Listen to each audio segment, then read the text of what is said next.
பயமா இருக்கான்னு சொல்லி கேட்டாரு. நான் வந்துருக்கீங்க பயம் அப்படிங்கறத சொன்னார் நினைக்கிறேன். பயம்னா என்னன்னு அப்படிங்கிற யாருக்காவது தெரிய சொல்லுங்க. பயம்னா என்ன? பிள்ளைகள் யாராவது தம்பிங்க பயம்னா தெரிஞ்சது சொல்லுங்க. பயமா இருக்கு அப்படின்னா என்ன அர்த்தம் சொல்லுங்க. பயம்னா தெரியாது. Very good. பயம்னு என்னன்னு மட்டும் சொல்லுங்களேன். சரி, உங்களுக்கு புரியுற மாதிரி நான் சொல்றேன். நானு பயமா இருக்கேன். இப்ப என்னன்னா, இப்ப நீங்க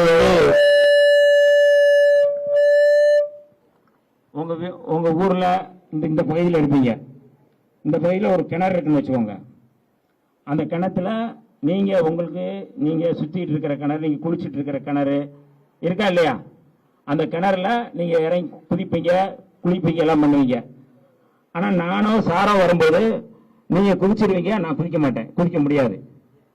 என்ன காரணம்னா உங்களுக்கு அந்த கிணறுனுடைய ஆழம் எவ்வளவு எல்லாமே உங்களுக்கு தெரியும், எனக்கு தெரியாது. அப்ப அறியாம இருக்கிறது தான் பயம். எனக்கு அது தெரியாது, அதனால எனக்கு பயம். காவல் நிலையத்துக்கு நம்ம போறோம், காவல் நிலையத்தில் எப்படி நடந்துக்கிறது அப்படிங்கிறது வழக்கறிஞர்களுக்கு தெரியும், நம்ம மாதிரி ஆட்களுக்கு தெரியாது. அது தெரியாதனால அது பயம். அப்ப தெரியாததும் அறியாததும் தான் பயமே ஒழிய பயம்னு ஒண்ணு இல்லை. அப்ப நம்ம தெரியாததை அறியாததை தெரிந்து கொள்வதற்கு படிக்கணும். அதுதான் இந்த படிப்புக்கான ரொம்ப முக்கியமா பார்க்கிறோம்.